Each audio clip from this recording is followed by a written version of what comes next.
So today we're going to be discussing social justice in education, what it is, why we need it, and we're also going to be putting examples in place to give you an overview and understanding of why it's so important.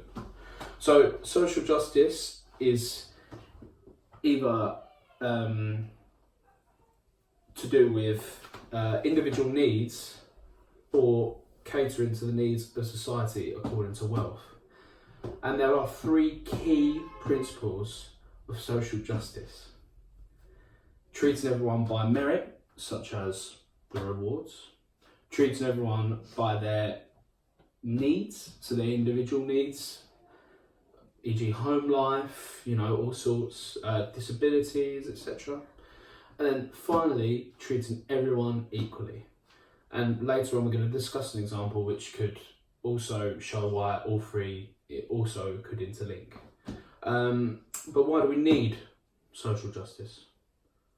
Well, in society, there is a huge gap between background and success in schools and education. This is backed up by the statistics because in Key Stage 2 last year, only 46% of the Key Stage 2 students with free school meals achieved expected in maths, reading and writing. So it's just so evident why we need it, it's just so evident. Those statistics speak for themselves. Moving on, an example which could just give you a real understanding of the kind of problems that people would maybe go through in schools and stuff like that. We've come up with one. So Frank is a student, he's 11 years old. His mum and dad both work full time. His two siblings, he has to take them home every day from school. They are both in an after school club. So he has to wait around for them until 4:30. Then he walks with them, and then he has to take them home. It's an hour journey back to his house, so he'll get back approximately, usually after school, considering the school clubs, he'll get back about 5:30. He then has to address them, with regards to getting them washed, getting them bathed, getting their dinner ready, getting them settled for bed, etc. And really, he doesn't have much time to do the necessities of doing his homework, because obviously the priority is making sure that his siblings are sorted by the time his mum and dad get back. And whereas on the other hand, we have someone like Jake, for example, who's a student who's 11, his mum and dad, he's got a mum who's at home who can come pick him up from school.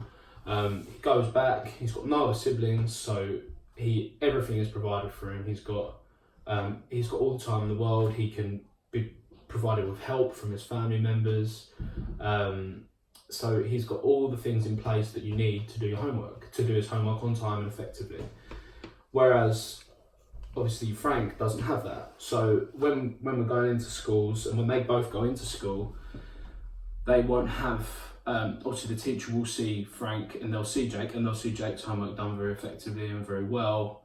Whereas they'll see Frank, and Frank may not have even done his homework, or he hasn't done it so effectively.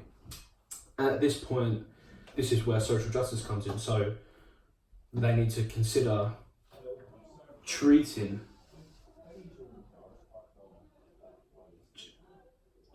Sorry, can we just stop it just for a second? We'd stop it just for a second. I think that's stop it. Oh. What is it? So asking if they're your car's parked. Oh, let's have this again. What? Is she coming down? No. No, because she's in the car. I think she's going to get her. Oh, she shut it up. Why are they not allowed to be part of it? Well, they got out, I think they're doing roadworks, and this car's parked right next to it. They probably. Right, is it starting again or? Yeah. We'll edit it off. Yeah, that's you fine. just cut that bit out. So this is where the key principles come in. So, treating Frank individually, rather than judging him on the same pedestal as Jake, that has to be done because Frank does not have the opportunities to do his homework that Jake would have, and he doesn't have the home life that Jake has. So things like treating everyone to their individual needs and treating them equally, it's difficult because, sorry, bear with me, because I just did a little tongue thing that made me laugh. So with it does you know, prompt the question: is social justice kind of social injustice? Because if you're trying to treat all the students equally, like Jake, and trying to treat Frank equally, Frank's going to need extra assistance and extra help. But at the same time, you're looking at Jake and you're saying, oh, well, why aren't they both being treated equally?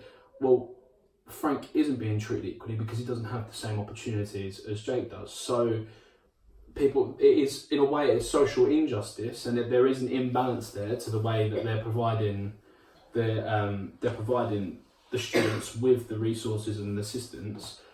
But that's what's needed to treat everyone equally and to provide that balance. But in a way, it is imbalanced and it is unjust. But that's what certain students need in order to thrive.